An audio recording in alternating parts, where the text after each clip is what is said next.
सोचिए, एक लड़की जो कुछ ही दिनों में आपकी पत्नी बनने वाली है, वो खुद आपको डिनर पर लेकर जाए, मुस्कुराए, बातें करे और फिर उसी रात आप खून से लथपथ सड़क पर पड़े हों।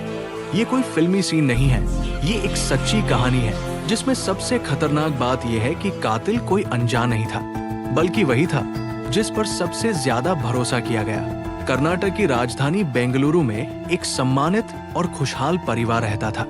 इस परिवार की इकलौती बेटी थी शुभा।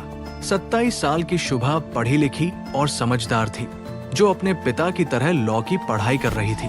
उसके पिता शहर के जाने माने वकील थे और अब उन्हें बस एक ही चिंता थी, अपनी बेटी की शादी। कुछ समय बाद उन्हें एक अच्छा रिश्ता मिला, गिरीश का। गिरीश एक सॉफ्टवेयर इंजीनियर था, जिसकी अच्छी नौकरी और सुलझा हुआ परिवार था। सबसे खास बात यह थी कि दोनों परिवार एक दूसरे को पहले से जानते थे। हर तरफ से सब कुछ बिल्कुल परफेक्ट लग रहा था। 30 नवंबर को दोनों की सगाई बड़े धूमधाम से कर दी गई। घर में खुशियों का माहौल था। हर कोई आने वाली शादी का इंतजार कर रहा था, लेकिन किसी को अंदाजा भी नहीं था कि ये खुशियां सिर्फ 3 दिन की मेहमान है। 3 दिसंबर को शुभा ने गिरीश से कहा कि वो उसके साथ डिनर पर जाना चाहती है। गिरीश बहुत खुश हुआ, क्योंकि पहली बार उसकी मंगेतर ने खुद उसे बाहर चलने के लिए कहा था। दोनों डिनर पर गए, समय साथ बिताया और सब कुछ सामान्य लग रहा था। लेकिन डिनर के बाद शुभा ने कहा कि वो एयरपोर्ट के पास थोड़ी देर रुकना चाहती है, ताकि उड़ते हुए जहाज देख सके।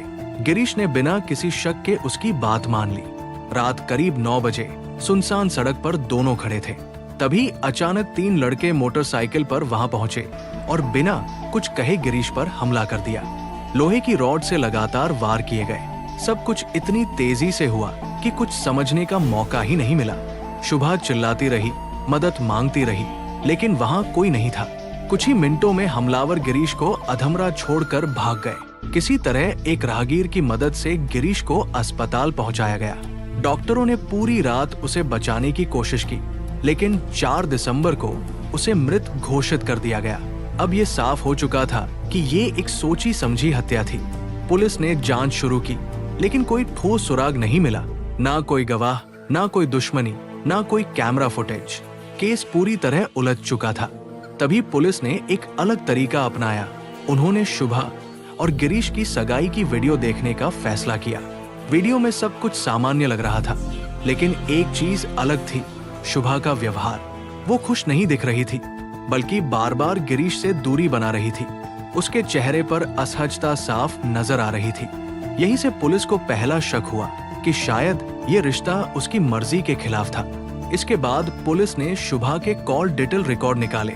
जांच में पता चला कि 3 दिसंबर के दिन वो बार बार एक ही नंबर पर कॉल कर रही थी। जब उस नंबर की जानकारी निकाली गई तो सामने आया नाम अरुण वर्मा। पुलिस ने आगे जांच की तो पता चला कि अरुण और शुभा एक दूसरे को कॉलेज के समय से जानते थे और उनके बीच करीबी रिश्ता था। सबसे चौंकाने वाली बात तब सामने आई जब पुलिस ने दोनों की लोकेशन ट्रेस की। जिस समय गिरीश पर हमला हुआ, उस समय अरुण भी उसी इलाके में मौजूद था और शुभा जहां जहां जा रही थी, वो उसके पीछे पीछे चल रहा था। अब पुलिस का शक यकीन में बदल चुका था।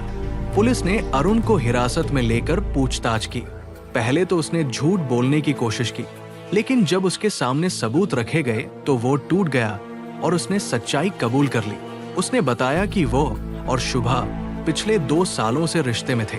शुभा उसी से शादी करना चाहती थी, लेकिन उसके पिता इस रिश्ते के खिलाफ थे, क्योंकि अरुण उससे उम्र में छोटा था। इसी वजह से उन्होंने जल्दी में उसकी सगाई गिरीश से कर दी। शुभा इस शादी से खुश नहीं थी। उसने अरुण के साथ मिलकर गिरीश को रास्ते से हटाने का प्लान बनाया।